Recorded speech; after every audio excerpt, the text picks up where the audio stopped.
Hola, buenas noches. Hola Verónica, hola Claudia. Perdón, el que estaba en otra sala era yo. Estaba en la sala de la sesión de las 6:30 y me quedé conectado ahí. Estaba esperándolas, perdón. ¿Cómo van? Hola, profe, buenas noches. ¿Qué tal todo? Ah, ¿Bien, menos bien? mal llegó. Sí, sí, sí. Permítame, ya comparto la presentación.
¿Me pueden confirmar si están viendo ahí la presentación?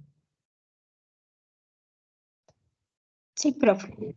Ok, perfecto. Muchas gracias. Bueno, sí, les cuento que si no es porque empiezan ustedes a escribir, estaría todavía conectado en la otra sala. Eso es bueno que cuando uno se demore, que empiecen a escribir porque eso lo pone a uno más atento, ¿ok? Muchas gracias.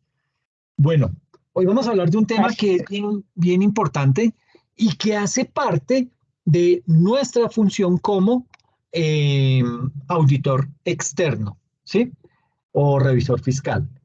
Digamos que vamos a hablar hoy de todo lo que tiene que ver con el control interno, ¿ok? Digamos que todo sistema que se encuentre operando, que se encuentre en funcionamiento, requiere que, valga la redundancia, que ese funcionamiento sea regulado para de esta manera poder cumplir con los objetivos que ese funcionamiento se propone, ¿ok? Sucede que esa regulación, digamos que consiste en medir el desempeño de ese sistema. ¿Para qué? Para efectuar las correcciones necesarias que permitan el logro que se ha trazado la organización a nivel de metas y de objetivos propuestos. Entonces, ese conjunto de acciones, ese conjunto de procedimientos, ese conjunto de normas o incluso de técnicas que aseguran la regulación de un sistema, a eso es a los que se le denomina control. ¿Ok? Ese es el concepto general de control. ¿Ok? Ahora, si consideramos un sistema como un conjunto de elementos que están estrechamente relacionados, que persiguen un fin común, es posible establecer que todo aquello que tienda a asegurar el cumplimiento de la finalidad del sistema, eso es control. ¿Ok? Entonces, básicamente para que exista control es necesario que se establezca primero unas normas o unos estándares que indiquen esa ruta ideal a seguir por el sistema. ¿Para qué? Para poder cumplir con los objetivos que se ha trazado. ¿Ok? Luego de eso, hay que medir el desempeño de ese sistema, ¿sí? Pero no me puedo quedar solamente con una medición, sino que yo esa medición la tengo que comparar con los estándares que anteriormente habíamos determinado. Y por último, hay que realizar o llevar a cabo o ejecutar las acciones necesarias ¿para qué? Para corregir las desviaciones de la operación de ese sistema con relación a la ruta ideal para el cumplimiento de los fines. Entonces, digamos que todo ese conjunto de cosas es lo que hace parte de ese control interno. Partiendo de eso, entonces digamos que la sesión del día de hoy está orientada o está estructurada de la siguiente manera. Vamos a hablar acerca del concepto de control interno, de lo que es la estructura del control interno, la clasificación de ese control interno. Hablaremos también acerca de los componentes del control interno y los métodos para documentar el control interno. Esto es bien importante, la temática del control interno, porque básicamente nosotros como auditores tenemos que evaluar si ese control interno funciona o no funciona. ¿Para qué? Para que a partir de esas debilidades o esos hallazgos que encontramos, podamos proceder a elaborar nuestro informe y dentro de ese informe hagamos las respectivas sugerencias o recomendaciones. ¿Ok? Entonces, arranquemos con lo que es ese concepto del control interno. ¿Listo? El concepto de control interno, digamos que ese sistema de control interno que tiene una empresa, básicamente forma parte y puede ser un sistema de control interno bueno, con debilidades, con problemas, pero ese es el sistema de control interno que tienen allá. Que lo pueden ir madurando perfectamente, se puede hacer, pero lo que tienen en ese momento, eso es lo que vamos a evaluar. ¿Ok? Entonces, ese sistema de control interno de cualquier empresa forma parte del control de gestión de tipo táctico y está constituido por el plan de organización. Está, digamos que también tiene una asignación de deberes y una asignación de responsabilidades. Tiene todo lo que contempla el sistema de información financiero y todas las medidas y métodos que están encaminados a qué? A proteger los activos, a promover la eficiencia, a obtener información financiera confiable, poseer, digamos que obtener una información financiera no solamente confiable, sino que sea segura y oportuna para que en el momento en que se necesite, pues la podamos tener, ¿ok? Y lograr la comunicación de políticas administrativas y poder estimular y evaluar todo lo que es el cumplimiento de esas políticas administrativas, ¿ok? Sucede que por allá desde el año 1989 se adelantó un estudio tendiente a establecer un nuevo concepto de control interno. Ese concepto fue dado a conocer en el mes de octubre de 1992, imagínense, 3 años después se reunió en el 89 para definir el concepto de control interno y se echaron 3 años para eso, pero bueno. Ese concepto fue dado a conocer por allá en el mes de octubre del año 92 en el desarrollo del Congreso Mundial de Contadores que se celebró por allá en Washington. Ese estudio que fue titulado Control Interno, un marco de trabajo integrado, eh, fue, digamos que, adoptado plenamente por el Consejo Técnico de la Contaduría Pública acá en Colombia, el cual realizó un análisis muy detallado de ese concepto eh, y básicamente quedó plasmado en la Declaración Profesional número 7 del Consejo Técnico de la Contaduría Pública, en donde se establece la siguiente definición del nuevo concepto de control interno. Entonces, se indica que el control interno, digamos que tiene tres componentes, la efectividad y eficiencia en las operaciones, o persigue tres objetivos que son efectividad y eficiencia en las operaciones, suficiencia y confiabilidad de la información financiera y cumplimiento de las leyes y regulaciones aplicables. Con todo ese concepto, con esos tres elementos, se define se da el nuevo concepto. Se dice que el control interno es un proceso, pero es un proceso que está ejecutado por la junta directiva o el consejo de administración. Es decir, lo más alto que existe a nivel de autoridad en una organización, en una empresa. Entonces, eso no es el control interno, no lo determina el contador, no lo determina el gerente, no lo determina la oficina de procesos, no. Es directamente ejecutado por la junta directiva o por el consejo de administración de una empresa, por su grupo directivo, que en este caso la gerencia, y por el resto del personal, diseñado específicamente para proporcionarles una seguridad razonable de conseguir en las empresas las tres categorías que hemos hablado: efectividad y eficiencia en las operaciones, suficiencia y confiabilidad de la información financiera y cumplimiento de las leyes y regulaciones aplicables. Entonces, de acuerdo con esta definición, se puede construir el siguiente concepto de control interno. Básicamente, se nos dice que el control interno es el proceso conformado por las diversas disposiciones y métodos creados por la alta dirección. O sea, esto no es sino, digamos que proviene, como decimos, de las altas esferas, desarrollado por el recurso humano de la organización con el fin de dar seguridad y confiabilidad a la información que se genera en las transacciones económicas, promover la eficiencia y la eficacia de las operaciones del ente económico y asegurar el conocimiento y cumplimiento de la normatividad interna y externa de la entidad. Eso es el concepto de control interno. Ahora, ¿por qué es importante el control interno? Pues básicamente el control interno resulta ser importante porque contribuye a la seguridad del sistema contable que se utiliza en la empresa, ¿ok?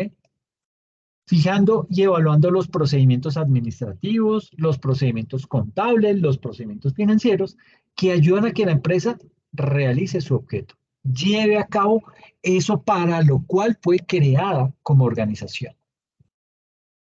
Y también es importante ese control interno porque detecta las irregularidades y los errores y propugna por la solución factible, evaluando todos los niveles de autoridad, la administración del personal, los métodos y sistemas contables, para que así el auditor pueda dar cuenta veraz de las transacciones y manejos empresariales.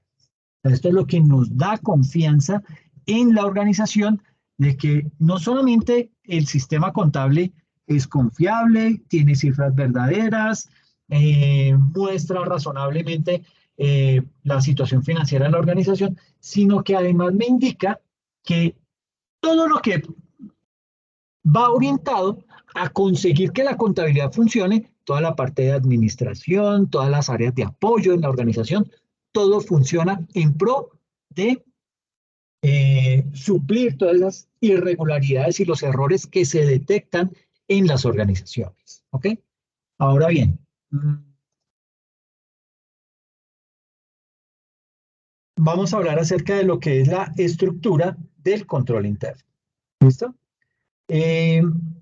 Frente a esa estructura del control interno, tenemos que decir que las características de un control interno satisfactorio deberían incluir lo siguiente. Debería contemplar un plan de organización que provea segregación adecuada de las responsabilidades y de los deberes, un sistema de autorizaciones y procedimientos de registro que provea adecuadamente un control razonable sobre activos, pasivos, ingresos y gastos, que cuente con unas prácticas sanas en el desarrollo de funciones y deberes de cada uno de los departamentos de la organización, y por último, que el recurso humano dé una calidad adecuada de acuerdo con las responsabilidades. ¿Okay? Es decir, estos 4 elementos son importantes, ¿sí? Y a la vez son tan básicos para un sistema de control interno adecuado que cualquier deficiencia importante en alguno de estos elementos evitaría el funcionamiento satisfactorio de todo el sistema. O sea, se puede llegar a romper todo el sistema simplemente porque falla alguno de estos procesos que tenemos aquí en la diapositiva. Por ejemplo, el sistema de autorización y de procedimientos de registros no puede considerarse adecuado sin que el personal encargado de desarrollar esos procedimientos sea capacitado, lo cual es necesario para que ese sistema pueda llegar a funcionar. Entonces, partiendo de esto, ¿cuál resulta ser el plan de organización? Pues digamos que el plan de organización tiene primero que, aunque un plan de organización apropiado puede variar de acuerdo a la empresa, por lo general, un plan satisfactorio debe ser simple y flexible y debe establecer claramente las líneas de autoridad y responsabilidad. ¿Ok? Ahora, no significa que porque ya está construido el sistema de control interno y contamos con unos buenos mecanismos de control, pues ya todo está funcionando. No, esto tiene que ir evolucionando, esto tiene que ir madurando con el paso del tiempo, y va madurando también con las nuevas características de la empresa, con las nuevas características del mercado, con todo lo que ha podido haber cambiado el mercado como tal, debido a factores externos. Entonces, es susceptible a mejoras, susceptible a madurar un proceso de control interno. ¿Okay? En segunda instancia, un elemento importante en cualquier plan de organización es la independencia de funciones de operación, custodia, contabilización y auditoría interna. En tercer lugar, esa independencia de la que hablábamos acá, esa independencia requiere la separación de deberes de tal forma que existan registros fuera de un departamento que sirva de control sobre sus actividades. Y por último, aunque estas separaciones son necesarias, el trabajo de todos los departamentos debe integrarse y coordinarse para obtener un flujo regular de trabajo y eficiencia de operación en general. Digamos que además de una apropiada división de esos deberes y de esas funciones, debe establecerse la responsabilidad dentro de cada división. ¿Para qué? Para con esa adhesión a los requerimientos de la política de la empresa. Y junto con esto, pues digamos que debe ir toda la delegación de autoridad para poder afrontar esas responsabilidades. Luego viene, después de ese plan de organización, viene un sistema de autorizaciones y procedimientos de registro. Ese sistema de autorizaciones y procedimientos de registro va orientado a tener un sistema satisfactorio. Bueno, digamos que un sistema satisfactorio debe incluir los medios para que los registros controlen las operaciones y las transacciones y se clasifiquen los datos dentro de una estructura formal de cuentas. Es decir, hace mucho énfasis en el sistema de información contable y financiero. En segunda instancia, un código de cuentas preparado cuidadosamente facilita la preparación de estados financieros. Y por último, si el código se adiciona con un manual de cuentas que defina las cuentas y asientos correspondientes, se puede obtener mayor uniformidad en los registros de transacciones contables. Es decir, los medios para que los registros originales controlen lo que son las operaciones, controlen lo que son las transacciones, y digamos que esas transacciones se puedan crear a través de diseños de registros y de formularios apropiados por medio de ese, ¿cómo se le dice eso? Por medio de ese flujo lógico que tienen los procedimientos de registro y de aprobación, pues todo esto se facilita mucho más, ¿sí? Digamos que esos formularios y todo lo que tiene que ver con las instrucciones respecto al flujo del procedimiento de registros y de aprobación, ¿se incorpora en qué? Se incorpora dentro de los manuales de procedimientos, ¿ok? Y digamos que en tercer lugar, luego de este sistema de autorizaciones y procedimientos de registro, viene lo que se conoce como las buenas prácticas. En esto de las buenas prácticas, hay que mencionar que la efectividad del control interno y digamos que el resultado, ¿cuál es el resultado de esa efectividad del control interno? Pues la eficiencia en las operaciones. Entonces, esa efectividad de ese control interno y su resultado, que es la eficiencia en las operaciones, están determinadas en alto grado por las prácticas seguidas en el desarrollo y el cumplimiento de los deberes y de las funciones de cada departamento de la organización.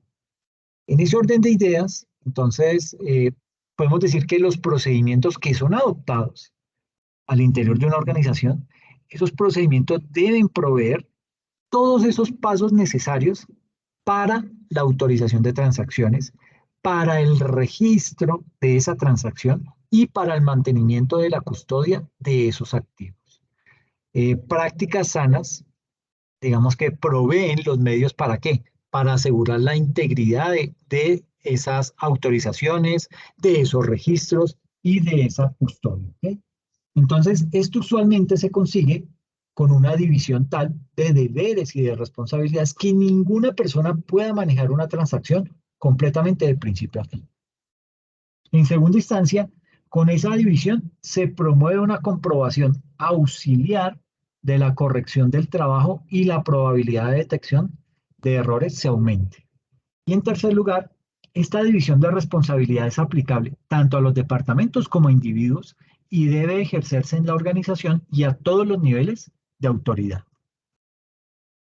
Pero viene un cuarto elemento que es muy importante y es todo lo que tiene que ver con el recurso humano. ¿Okay?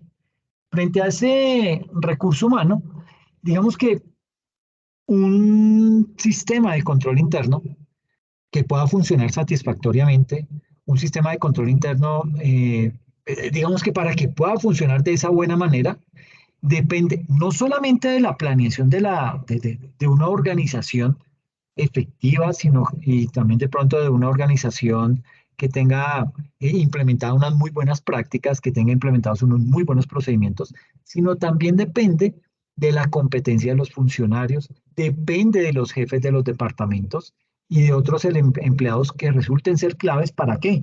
Para llevar a cabo lo prescrito en una manera eficiente y económica. Esos controles administrativos, digamos que se relacionan solo indirectamente a los registros financieros y por ende, pues digamos que no requieren una evaluación.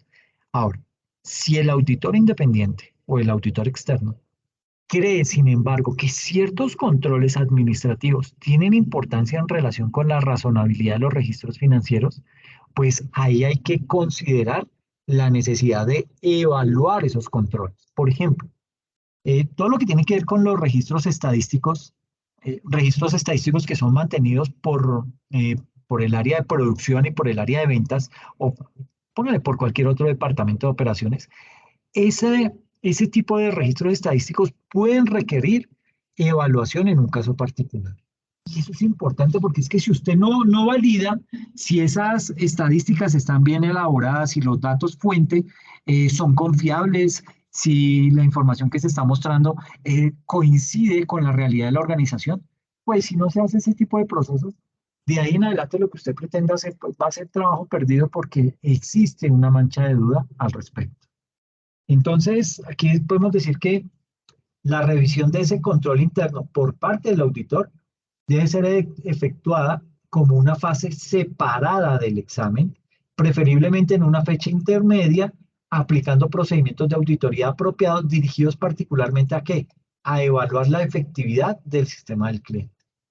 Y en segunda instancia, donde esto no es posible, la revisión debe hacerse en conjunto con otras fases del programa de auditoría. Un registro de la revisión hecha por el auditor debe ser preparado en una forma adecuada. Es decir, como, llamémoslo, como un subproducto de ese estudio y de esa evaluación del auditor independiente, puede frecuentemente ofrecer a su cliente una serie de sugerencias, una serie de recomendaciones constructivas sobre todo. ¿Para qué? Para mejorar o poder hacer mucho más efectivo ese sistema de control interno. Entonces, digamos que eh, el hecho de que nosotros, como auditores, entremos a evaluar el control interno, pues no es para chocar con la administración, no es para echarnos de enemigos a la gerencia, ni mucho menos, sino por el contrario, es más para poderles decir de qué manera se puede potenciar ese sistema de control interno o de qué manera hemos nosotros detectado esas debilidades y esas fallas y cómo las pueden subsanar. Entonces, es hacia allá, hacia donde tiene que ir encaminado todo este tema del control interno. ¿Okay? Ese control interno tiene una clasificación, ¿sí? Esa clasificación de ese control interno, eh, digamos que en un sentido muy amplio, el control interno, digamos que tiene dentro o incluye, ese control interno incluye controles que pueden ser catalogados como controles contables o controles administrativos. Entonces, la clasificación entre controles contables y controles administrativos va a variar de acuerdo con las circunstancias individuales de la organización. Entonces, esa clasificación del control interno, digamos que tenemos por un lado el control administrativo y por el otro el control contable. Ese control administrativo, digamos que comprende el plan de organización y todos los métodos y procedimientos relacionados principalmente con la eficiencia en las operaciones y la adhesión a las políticas de la empresa. Eso desde el punto de vista de control administrativo, pero no es el único. Existe también un control contable. Y dice que el plan de organización y todos los métodos y procedimientos relacionados principal y directamente a la salvaguardia de los activos de la empresa y a la confiabilidad de los registros financieros. Eso es lo que se entiende por control contable. ¿Okay? Dos términos que resultan ser bien importantes, pero que son bastante amplios. Por eso vamos a tratar de explicar cada uno por separado. Entonces, ese control administrativo, digamos que esos controles administrativos comprenden todo lo que es el plan de organización, pero también comprende todos los métodos y esos procedimientos que están relacionados principalmente con la eficiencia en las operaciones y, como lo decíamos en el slide anterior, con la adhesión a las políticas de la empresa y por lo general solamente tienen relación indirecta con los registros financieros.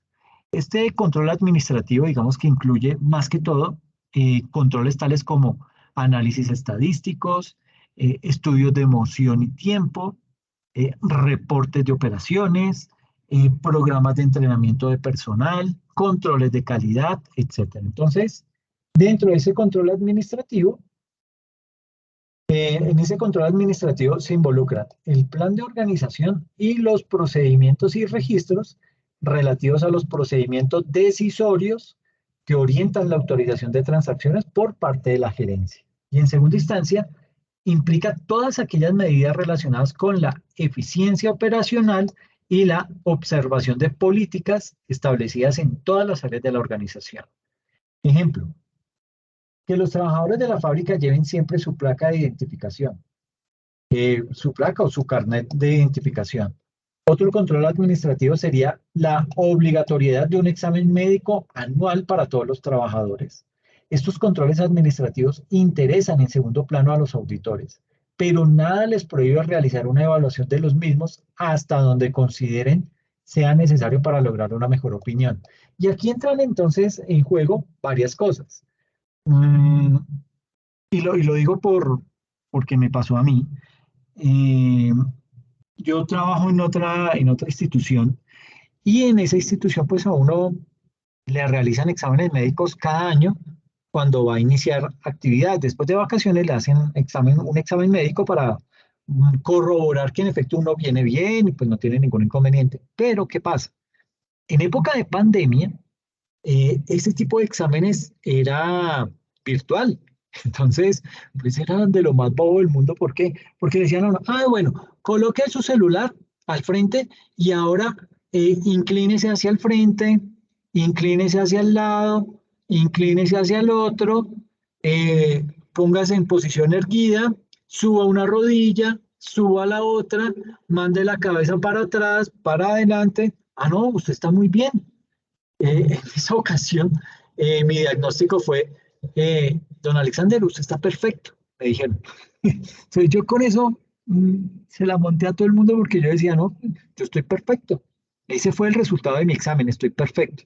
Entonces, a raíz de eso, eh, digamos que ya el siguiente año dijeron, no, ya el examen es presencial.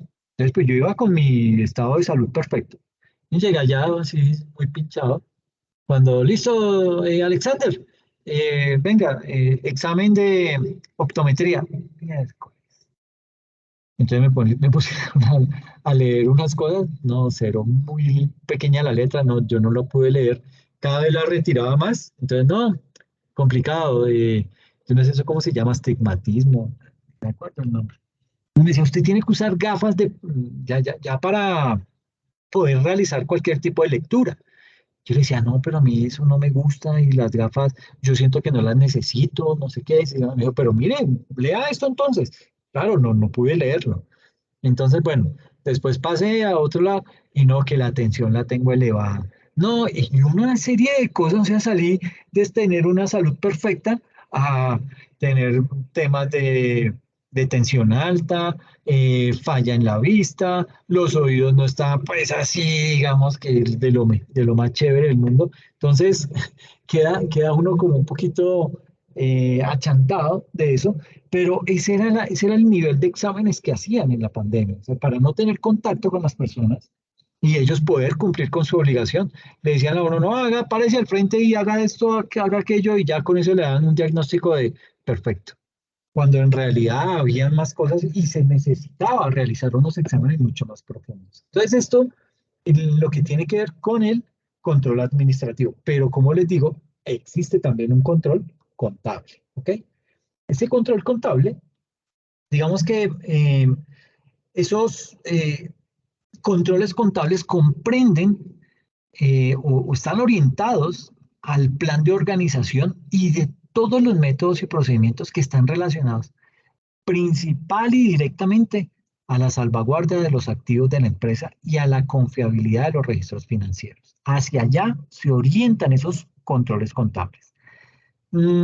Generalmente, ese tipo de control contable incluye una serie de controles como el sistema de autorizaciones y aprobaciones, con registros y reportes contables de los deberes de operación y de custodia de activos y de auditoría interna. Por ejemplo, todo lo que tiene que ver con la exigencia de una persona cuyas funciones envuelven el manejo de dinero, que esa persona, pues, digamos que no deba manejar también los registros contables, porque eso es como poner a Drácula a cuidar el banco de sangre. Es decir, una persona que dentro de sus funciones está el manejo de dinero, que también tenga que realizar los registros contables, pues eso no tiene ninguna presentación. ¿Ok? Otro caso puede ser el requisito de que los cheques, si es que todavía se manejan cheques en algunas organizaciones, o de las órdenes de compra y demás documentos estén prenumerados. ¿Para qué? Para poder hacer un seguimiento a eso. Entonces, desde ese orden de ideas, ese control contable, digamos que está descrito también el SAS número 1 de la siguiente manera. Digamos que tenemos el control contable, eh, comprende lo que es el plan de organización y comprende los procedimientos y registros que están directamente relacionados con la protección de los activos y la confiabilidad de los registros financieros. Por ende, esos controles se diseñan ¿para qué? Para presentar una seguridad razonable de que las operaciones se ejecuten de acuerdo con la autorización general o específica de la administración, que se registren las operaciones como sean necesarias para, primero, permitir la preparación de estados financieros de conformidad con los principios de contabilidad generalmente aceptados, o de acuerdo a los estándares internacionales, o con cualquier otro criterio aplicable a dichos estados, y en segunda instancia, mantener la contabilidad de los activos. En tercer lugar, el acceso a los activos se permite solo de acuerdo con la autorización de la administración. Y por último, que esos activos registrados en la contabilidad se comparan a intervalos razonables con los activos existentes y se toma la acción adecuada respecto a cualquier diferencia que pueda llegar a surgir. ¿Ok? Eh, con base en esto, ¿cuáles son los objetivos del control interno? Entonces, básicamente el control interno, eh, de acuerdo con la ley 87 del año 93, se indica que el control interno debe ser ejecutado en forma conjunta por la junta directiva, con la gerencia y todo su recurso humano. Así las cosas, entonces, los objetivos del sistema de control interno consisten en, primero, proteger los recursos de la organización, buscando su adecuada administración ante posibles riesgos que los puedan llegar a afectar. En segunda instancia, garantizar la eficacia y la eficiencia en todas las operaciones, promoviendo y facilitando la correcta ejecución de las funciones y actividades definidas para el logro de la misión de la organización. En tercer lugar, velar porque todas las actividades y recursos de la organización estén dirigidos al cumplimiento de los objetivos de la entidad. En cuarto lugar, garantizar la correcta evaluación y seguimiento de la gestión organizacional En quinto, asegurar la oportunidad y confiabilidad de la información y de sus registros. En sexto, definir y aplicar medidas. ¿Para qué? Para prevenir los riesgos, así como detectar y corregir errores que se presenten en la organización y que puedan llegar a afectar el logro de esos objetivos. Garantizar que el sistema de control interno disponga de sus propios mecanismos de verificación y de evaluación. Y por último, velar porque la entidad disponga de procesos de planeación y mecanismos adecuados para el diseño y el desarrollo organizacional de acuerdo con su naturaleza y características. ¿Okay?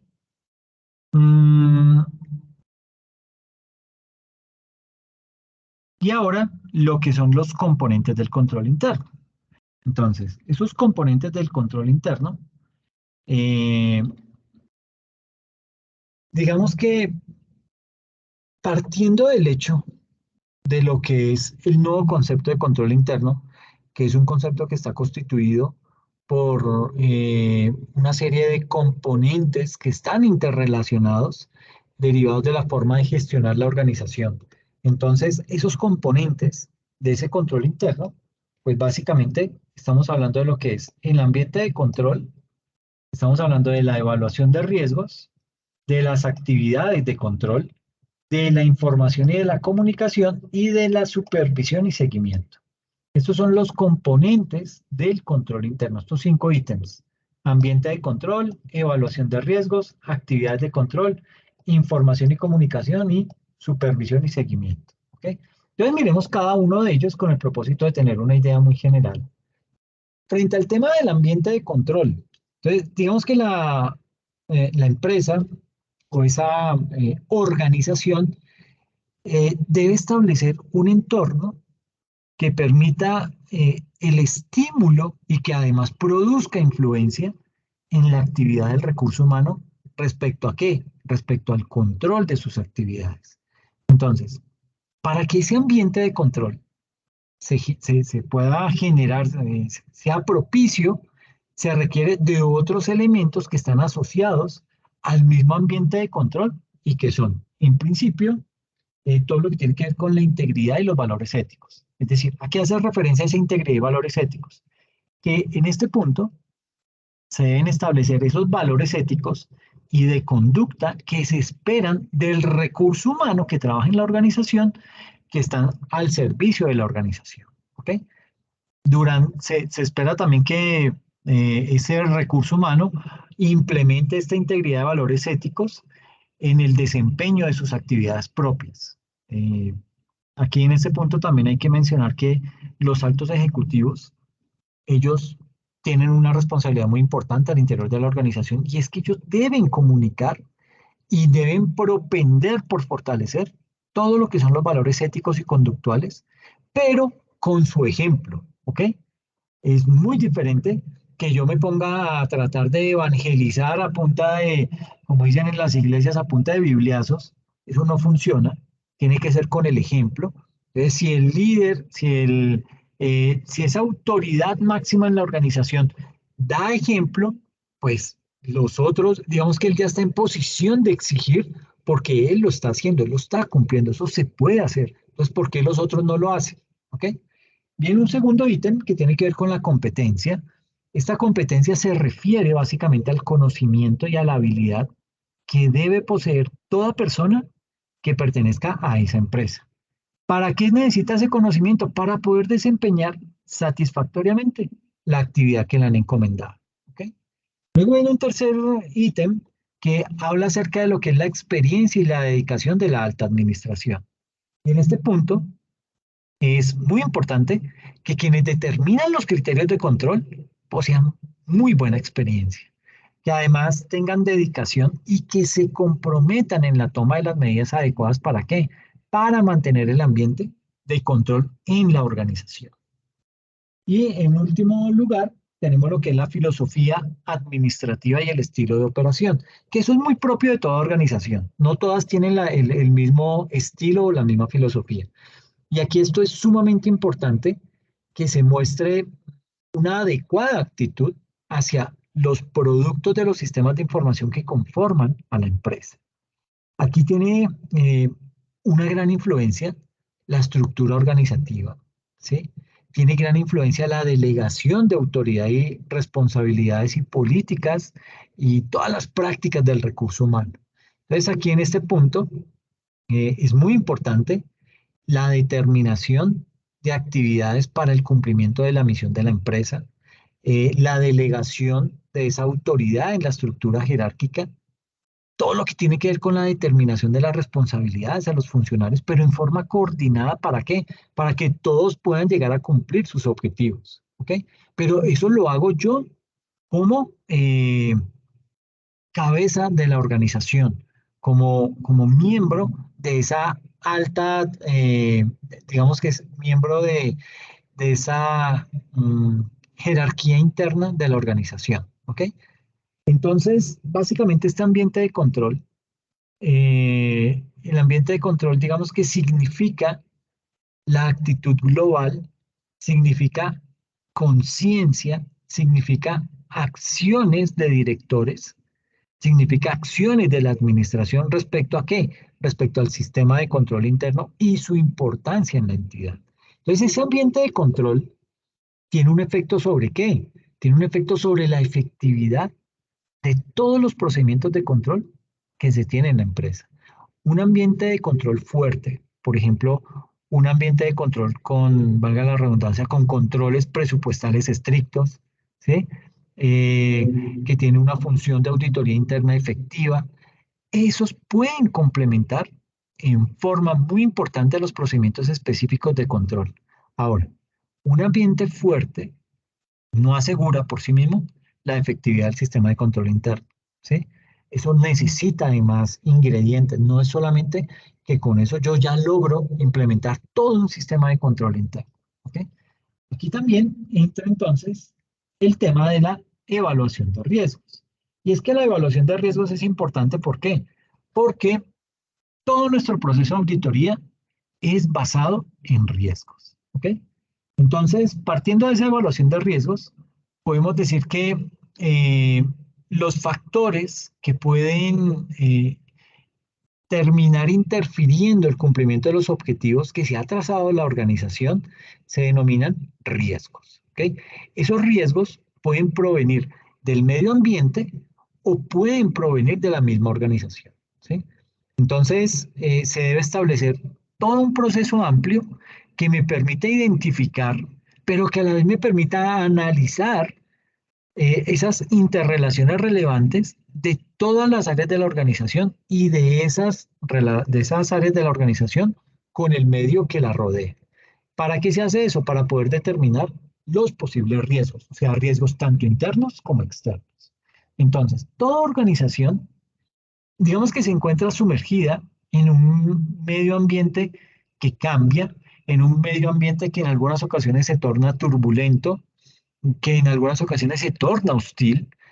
Por eso es que es muy importante la identificación y el análisis de los riesgos de importancia para la misma organización, de tal manera que los mismos puedan llegar a ser manejados, puedan llegar a ser controlados. ¿Ok? Entonces, esa organización, cuando esa empresa establece su misión, cuando esa empresa establece sus objetivos, a la par que tiene que hacer, identificar y analizar todos los factores de riesgo que pueden amenazar el cumplimiento de esa misión, de esos objetivos, de lo que se ha trazado la organización como meta, como misión y como visión. Entonces, la evaluación de riesgos presenta unos aspectos que resultan ser claves dentro del tema del control interno. Entonces, digamos que salen, digamos que los objetivos de la evaluación de riesgos van orientados a que todos los recursos y todos los esfuerzos de la empresa se apunten o estén orientados por los objetivos que persigue esa organización. Digamos que al determinarse los objetivos, es muy importante la identificación de todos aquellos factores que pueden evitar su logro. En ese punto, la administración debe establecer una serie de métricas, bueno, más que métricas, debe establecer como una serie de criterios de medición de esos riesgos. ¿Para qué? para prevenir su ocurrencia en el futuro y de esa manera poder asegurar el cumplimiento de los objetivos que se ha trazado la organización.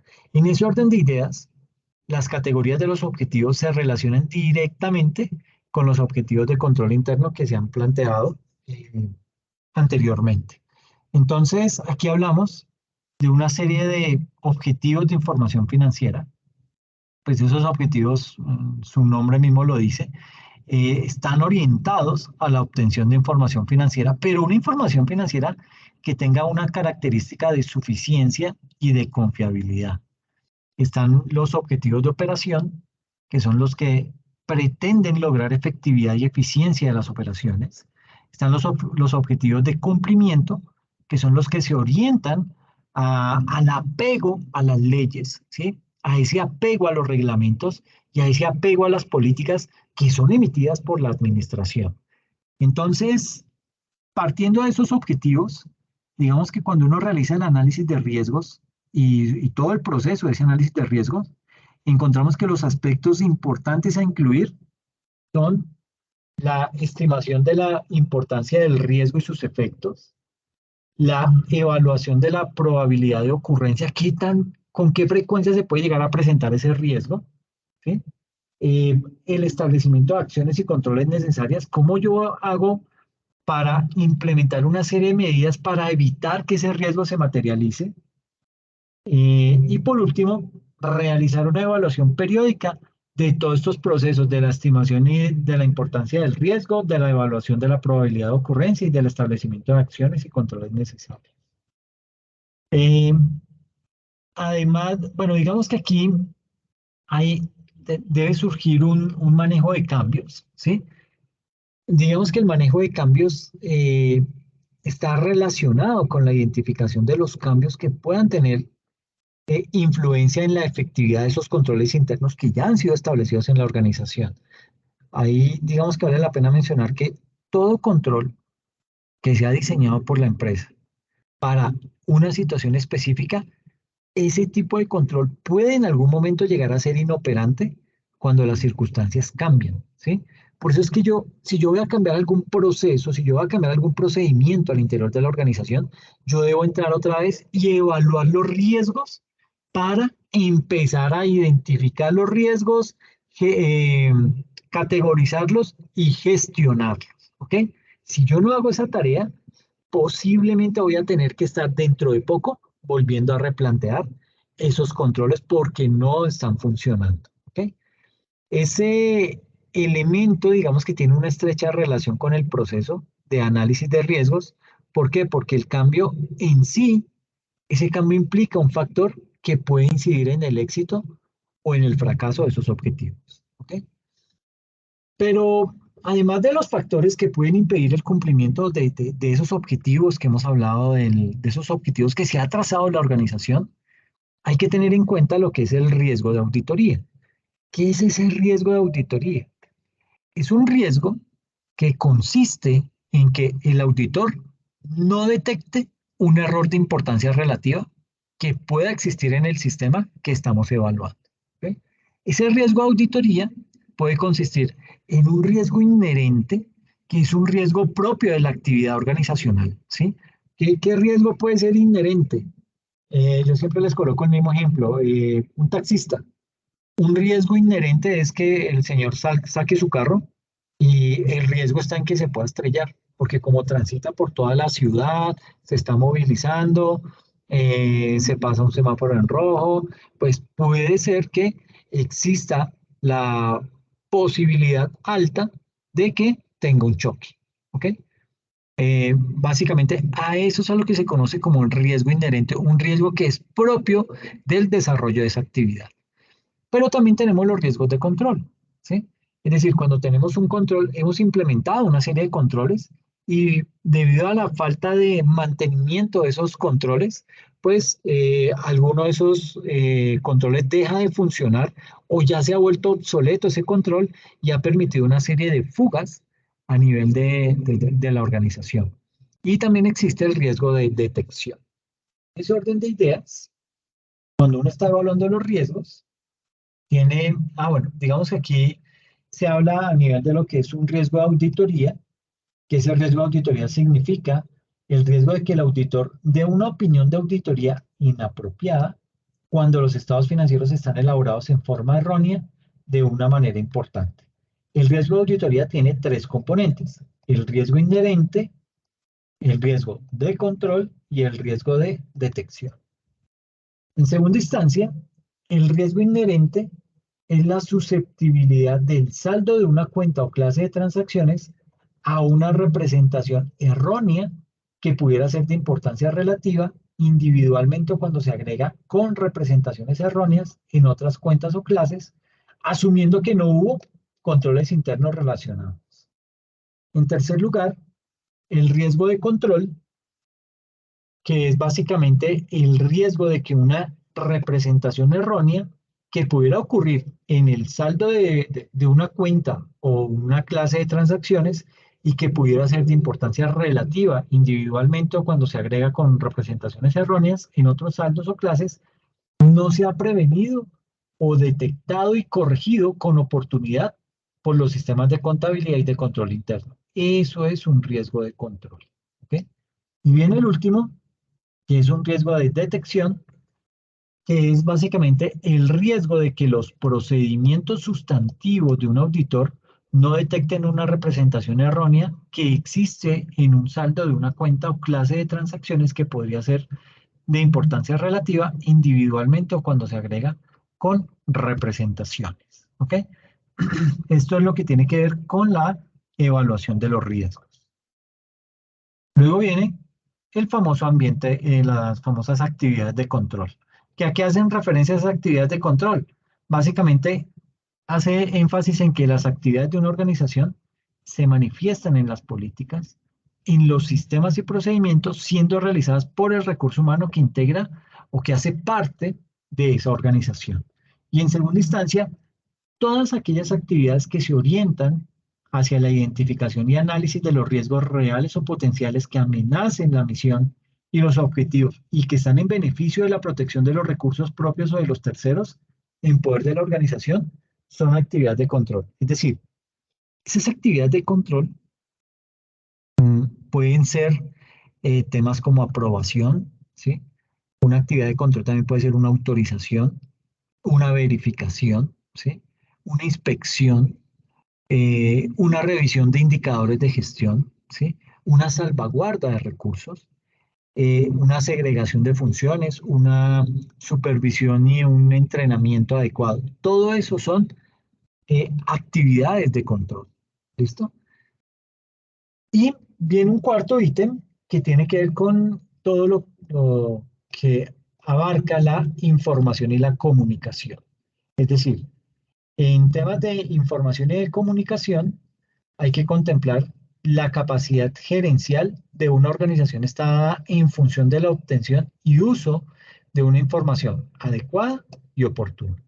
Y en segunda instancia, la entidad debe contar con sistemas de información eficientes que estén orientados a producir informes sobre la gestión, la realidad financiera y el cumplimiento de la normatividad para así lograr su manejo y su control. ¿Qué quiere decir todo esto? Básicamente, que los datos pertinentes a cada sistema de información no solamente deben ser capturados, no solamente deben ser identificados y no solamente deben ser procesados, sino que ese producto debe ser comunicado al recurso humano en forma oportuna para que así pueda participar en el sistema de control. Digamos que la información debe poseer unos adecuados canales de comunicación que permitan conocer a cada uno de los integrantes de la organización sus responsabilidades sobre el control de sus actividades. Y también son necesarios una serie de, ¿cómo se dice esto? De canales de comunicación externa que nos puedan proporcionar una información confiable a los terceros que están interesados en la entidad y también a los organismos estatales. ¿Okay? Y viene lo que es la supervisión y el seguimiento, ya como última etapa. Esa supervisión y seguimiento, digamos que planeado Es decir, cuando ya está planeado e implementado un sistema de control interno en una organización, ese sistema de control interno se debe vigilar constantemente. ¿Para qué? Para poder observar los resultados que se están obteniendo gracias a ese control interno. ¿Ok? Porque, vuelvo y les digo, puede ser que estemos manteniendo algún componente de ese sistema de control interno que ya esté obsoleto y por ahí hay una fuga de información, por ahí hay una vulnerabilidad que se está abriendo en temas de calidad de la información. Entonces, digamos que ahí podemos estar generando un gran problema para la empresa. Entonces, todo sistema de control interno, por perfecto que parezca, es un sistema que es susceptible de deteriorarse por múltiples circunstancias y tiende con el tiempo a perder su efectividad. ¿Ok? Por esa razón, es que hay que ejercerse sobre ese sistema de control interno una supervisión permanente para poder generar los ajustes que se requieran de acuerdo a las circunstancias que están cambiando en el entorno. ¿Ok? Digamos que la administración es la que tiene la responsabilidad de desarrollar, tiene la responsabilidad de instalar y de supervisar un adecuado sistema de control interno. Cualquier sistema, aunque sea fundamentalmente adecuado, puede deteriorarse si no se revisa periódicamente. Entonces, es función de la administración esa revisión y sobre todo esa evaluación sistemática de los componentes y de los elementos que forman parte de ese sistema de control interno. Allí digamos que la evaluación de esos controles, ¿qué pretende? Digamos que pretende identificar esas debilidades de control, así como los controles insuficientes o esos controles que resultan ser inoperantes para poder darle la vuelta, para poder robustecerlos si es que se puede, o para eliminarlos si es que ya no hay nada que hacer con esos controles, yo tengo que eliminar y crear otros o implementar unos nuevos. ¿Ok? Entonces la evaluación de esos controles puede ser realizada por las personas que diariamente efectúan las actividades. ¿Por qué? Porque es que ellos son los que conocen el día a día, ellos son los que conocen la actividad, son los que están sumergidos en esas actividades, entonces ellos saben cuáles son los pros y los contras de su trabajo. Eh, También esa evaluación puede ser desarrollada por personal ajeno a la ejecución de actividades, porque también se recomienda que no siempre se haga esa evaluación por los funcionarios de la organización, porque como dice el dicho, vivimos tanto en el bosque que ya no vemos los árboles, es decir, vivimos tan metidos en el día a día que ya no vemos los problemas o ya sabemos cómo salir de ellos, que se nos vuelve un hábito, se nos vuelve algo sistemático en la organización y eso hay que corregirlo. ¿Ok? Y ahí es cuando se necesita la visión de alguien externo para que nos diga, oiga, tan bobos, pero ustedes vienen haciendo esto desde hace rato, lo vienen haciendo mal, ¿por qué no corrigen? ¿O por qué no cambian o replantean ese control? Entonces, eso es lo que hay que hacer, ¿ok?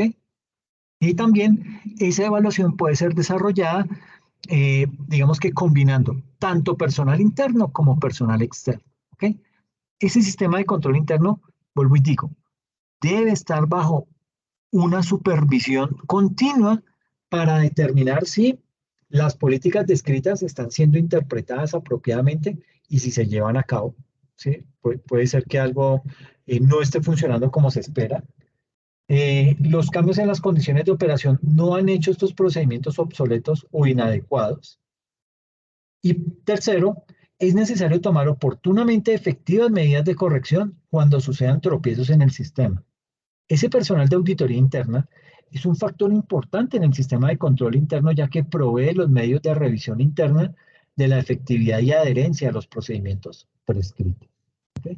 Es decir, el papel de supervisor de control interno corresponde normalmente al departamento de auditoría interna. Pero un auditor externo, al evaluarlo periódicamente, contribuye también a la supervisión de ese control interno. ¿Ok? Y ya para finalizar, viene el último ítem que tiene que ver con los métodos para documentar ese control interno. Entonces, digamos que existen los métodos para documentar el conocimiento del control interno por parte del auditor. Digamos que no son exclusivos y pueden ser utilizados en forma combinada para una mejor efectividad, para que tengan un mejor resultado.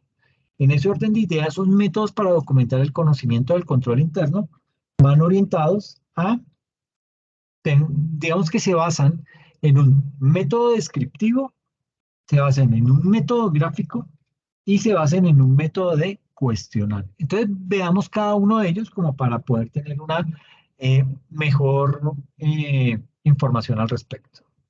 Entonces, ¿qué es eso del método descriptivo?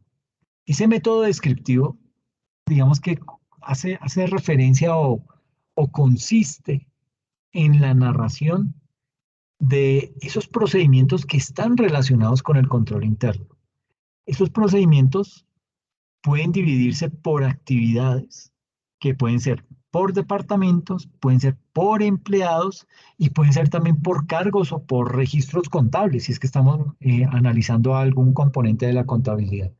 Entonces, una descripción adecuada de un sistema de contabilidad y de los procesos de control que están relacionados incluye por lo menos 4 características como origen de cada documento y registro en el sistema, en primera instancia. En segunda instancia, cómo se efectúa el procesamiento. En tercer lugar, disposición de cada documento y registro en el sistema.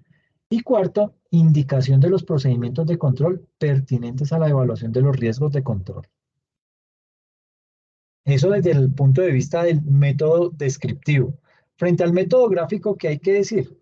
Pues básicamente, ese método gráfico descansa en 4 pilares. El método gráfico, digamos que consiste en la preparación de diagramas de flujo de todos los procedimientos ejecutados en cada uno de los departamentos involucrados en una operación.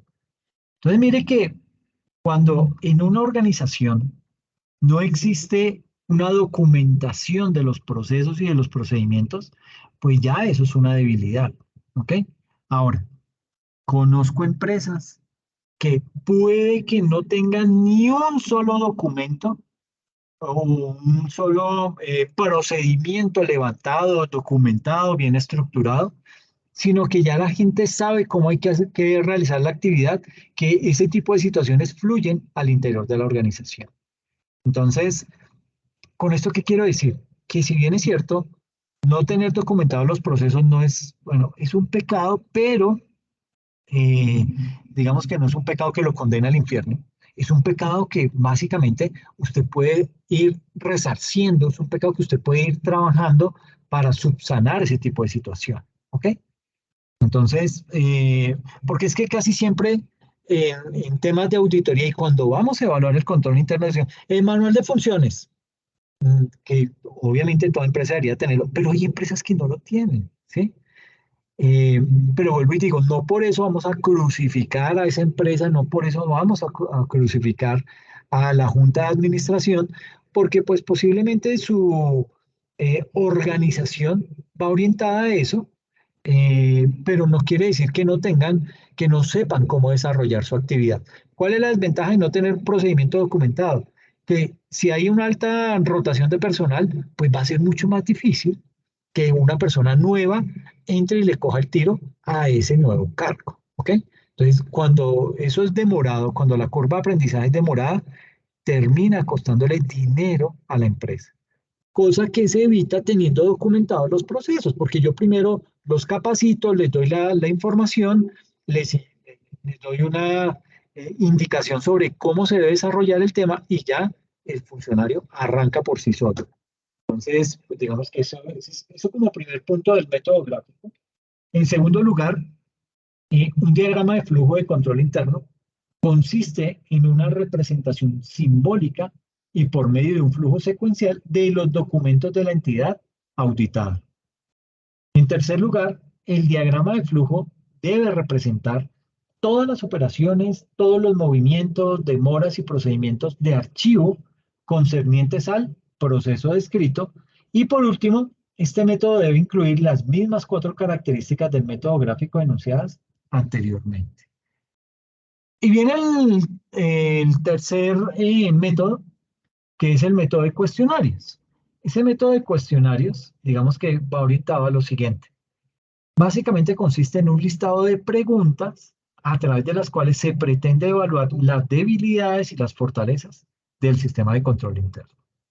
En segundo lugar, estos cuestionarios se aplican a cada una de las áreas en las cuales el auditor dividió los rubros a examinar. Y en tercer lugar, para elaborar las preguntas, el auditor debe tener el conocimiento pleno de los puntos donde pueden existir deficiencias para, de esta manera, formular la pregunta clave que permita la evaluación del sistema de vigencia en la empresa, del sistema en vigencia en la empresa. Es decir, mm, generalmente un cuestionario de estos se diseña para que las respuestas negativas indiquen una deficiencia de control interno. Puede darse que algunas de las preguntas pueden ser de tipo general y aplicable a cualquier empresa, pero la mayoría de las preguntas deben ser puntuales, deben ser específicas para cada organización en particular y se deben relacionar con su objeto social. Si no se formulan unas buenas preguntas, pues ese método no va a funcionar muy bien que digamos. ¿Ok? Y viene lo que es la influencia sobre el auditor. Bueno, perdón, aquí es básicamente influencia sobre los procedimientos de auditoría. Entonces, aquí tenemos esa influencia de la evaluación de control interno sobre el desarrollo de la auditoría. Tenemos acá estos 3 ítems. El primero, la influencia sobre los procedimientos de auditoría.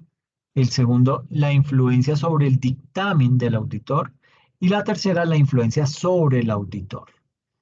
Eh, digamos que en la medida en que ese control interno que se tiene en la organización y que nosotros estamos auditando, en la medida en que ese control interno muestre grandes fortalezas, digamos que las pruebas y la misma extensión de esas pruebas va a ser menor, ¿sí? Pero en el caso en que las debilidades eh, sean mucho más fuertes, sean unas debilidades más profundas, más agudas, pues el auditor va a tener que intensificar su trabajo y ampliar en la medida de lo posible la extensión de cada prueba y variar la oportunidad de su aplicación. Entonces, en ese orden de ideas, digamos que el examen de control interno se realiza en cada examen de estados financieros y no puede en manera alguna obviarse con el pretexto de haber sido realizado en la anterior auditoría. Son auditorías diferentes, son procesos completamente diferentes. ¿Por qué? Porque se debe volver a evaluar en el proceso de auditoría actual. Porque todo el sistema de control interno tiende a deteriorarse fácilmente y a perder los objetivos para los cuales fue diseñado. Esa práctica de estar evaluando ese control interno garantiza que la confiabilidad en los registros contables. Y luego viene lo que es la influencia sobre el dictamen del auditor. Esa influencia sobre los procedimientos del auditor, digamos que aparece lo que es la evaluación del control interno. Esa evaluación tiene una gran influencia sobre los procedimientos de auditoría a desarrollar, pues de acuerdo a las fortalezas y debilidades encontradas en el sistema, el auditor puede determinar las pruebas a realizar, la extensión de las mismas y la oportunidad en que esas pruebas deban ser practicadas. Y en segunda instancia, hay que evaluar el control interno. Esa evaluación de control interno le indicará al auditor el grado de confianza que deberá tener en el mismo y en qué puntos se deberán aplicar con mayor rigor las pruebas necesarias para la obtención de la evidencia suficiente y competente. Entonces, esa influencia sobre los procedimientos del auditor, digamos que desde la óptica del control interno, eh, esa influencia sobre los procedimientos de auditoría puede mostrar grandes fortalezas, ¿sí? Todo lo que tiene que ver con las pruebas y la extensión de esas pruebas va a ser menor ¿Por qué? Porque digamos que existe un grado alto de confianza, se confía demasiado en ese sistema de control interno, pero si fuera al revés, pues en donde hay muchas más debilidades, en ese tipo de casos, pues el auditor debe intensificar su trabajo y debe ampliar la extensión de cada prueba y poder variar la oportunidad de aplicación de esas pruebas. ¿Ok? Ese examen de control interno, digamos que se realiza cada vez que se va a realizar los estados financieros, ¿sí? Y no puede en manera alguna obviarse con el pretexto de que en otro proceso de auditoría ya lo habían hecho. Entonces, eso ahí, digamos que hay que irlo descartando. Se tiene que evaluar el proceso digamos que se tiene que realizar en cada proceso de auditoría una evaluación del control interno. Y sobre lo que tiene que ver con la influencia sobre el dictamen del auditor, esa influencia sobre ese dictamen, digamos que tiene tres aristas. El primero es que el control interno es utilizado por el contador público, como lo hemos venido diciendo.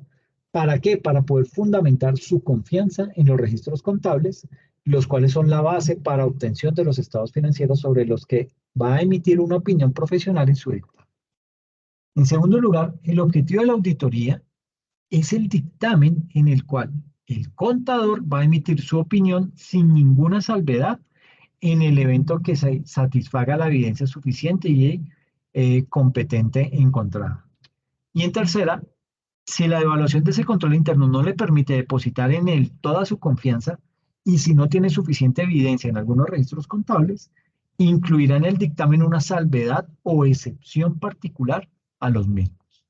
Entonces, en este punto, si el grado de desconfianza en ese control interno es tan amplio o es tal que no le permita confiar en ningún registro y no pueda encontrar evidencia suficiente y competente de los mismos, pues el auditor va a tener que emitir en su dictamen una abstención de opinión con una explicación amplia y suficiente de los motivos por lo cual no lo hace. ¿Por qué no se pronuncia frente a esos estados financieros?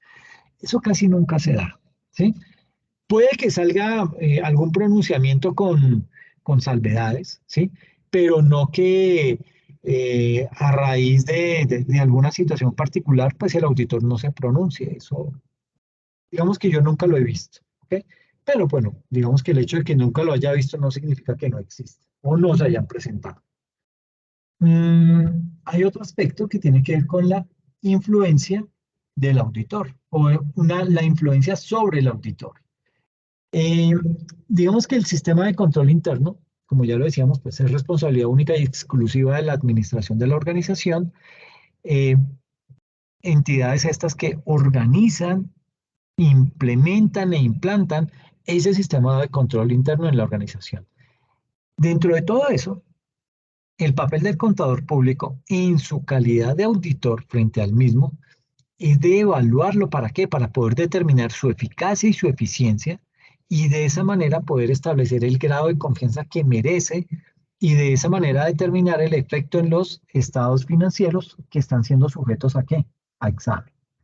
Entonces, mientras que la responsabilidad para poder establecer o restablecer y llevar a cabo todo el tema de control interno descansa con la gerencia, ese grado en que existe tal control interno y se lleva a cabo es de gran importancia para quién, para ese auditor que está realizando ese proceso de auditoría. Una función de control interno desde el punto de vista del auditor es la de proveer la seguridad de que errores e irregularidades puedan ser descubiertas con prontitud y de esta manera, ¿qué se hace? Se asegura la razonabilidad de integridad de los registros financieros. Entonces, digamos que el grado de confiabilidad que se puede poner en el sistema de control interno para poder determinar la existencia o la extensión de las pruebas o el grado en que los procedimientos de auditoría pueden ser restringidos, no puede ser determinado completamente al principio de un trabajo de auditoría. ¿Por qué? Porque ha podido estar establecido con base en imprecisiones iniciales respecto al sistema que más tarde, a través de las pruebas de auditoría, pueden no resultar ciertas. Entonces, digamos que ahí, en ese tipo de situación, porque eso se puede llegar a dar, un cambio en el programa de auditoría puede ser necesario si esas pruebas posteriores no comprueban las imprecisiones iniciales. Ese cambio puede llegar a comprender una extensión de qué? De una serie de procedimientos de auditoría o un cambio en la intensidad o el tiempo de llevar a cabo dichos procedimientos. Entonces, partiendo de eso, la responsabilidad del auditor en cuanto al control interno se concreta en lo siguiente. Incumplir la norma de auditoría relativa a la ejecución del trabajo, estudio y evaluación del control interno. En segunda instancia, determinar la efectividad y eficiencia del sistema de verificación interna. En tercero, establecer, con base en la evaluación realizada, las pruebas a aplicar, su alcance y la oportunidad de las mismas. Y en cuarto, sugerir todo tipo de medidas correctivas. ¿Para qué? Para poder mejorar esa efectividad y esa eficiencia de ese control interno. ¿Ok? Entonces, esto era lo que quería comentarles acerca de todo lo que tiene que ver con el control interno. Digamos que es bien importante el tema del control interno. Reitero, no solamente lo evalúa el auditor interno, lo evalúa el auditor externo, lo evalúa el revisor fiscal. Entonces, mire que resulta ser un tema neurálgico en cualquier momento en la organización. Por eso es importante estarlo chequeando, por eso es importante estarlo revisando, hacerle un buen diagnóstico para que con base en ese diagnóstico podamos determinar cuáles son las acciones de mejora que se le deben implementar y de esta forma ir madurando ese sistema de control interno. ¿Okay?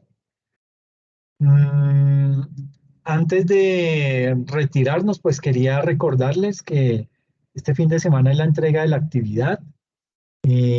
También es la realización del examen, entonces pues para que lo tengan presente, el domingo el sábado en la noche les estaré enviando un correo con instrucciones y de una vez notificándoles que el examen ya está habilitado para que lo puedan entrar a desarrollar. ¿Ok? Profe, no, Sí.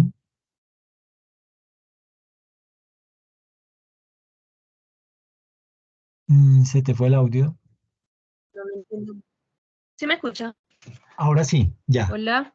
Hola. Sí, el video que vamos a realizar es sobre qué, como el resumen de lo que hicimos. O sea, Sí. de lo que hicimos en la auditoría del área. Sí, es básicamente una explicación de cómo lo hicieron y digamos que cuáles fueron los hallazgos que tuvieron y cómo digamos que una explicación breve y resumida de toda la actividad que realizaron. Listo. Y otra cosita. El programa de auditoría, o sea, para hacer el programa de auditoría, ¿eso tiene un formato o sea, o cómo No, puedo? Porque yo estuve buscando y como que, o sea, no tengo como muy claro qué lleva el programa de auditoría. Es como el calendario de las actividades que voy a realizar, algo sí, así. exactamente. Eso es como detallar ahí a grandes rasgos qué es lo que vas a realizar en cada etapa del proceso de auditoría. Qué vas a hacer en la planeación, qué vas a hacer en la ejecución y qué vas a hacer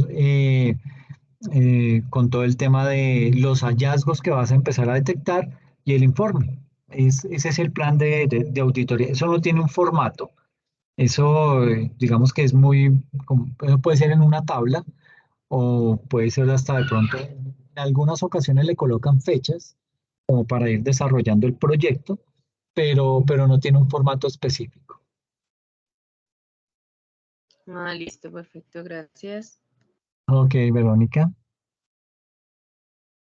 Listo, entonces, pues nada, les agradezco muchísimo la asistencia. Las dejo que descansen y pues nos vemos dentro de 8 días, ¿ok? Vale, profe, gracias. Gracias. Cuídense mucho, que estén muy bien.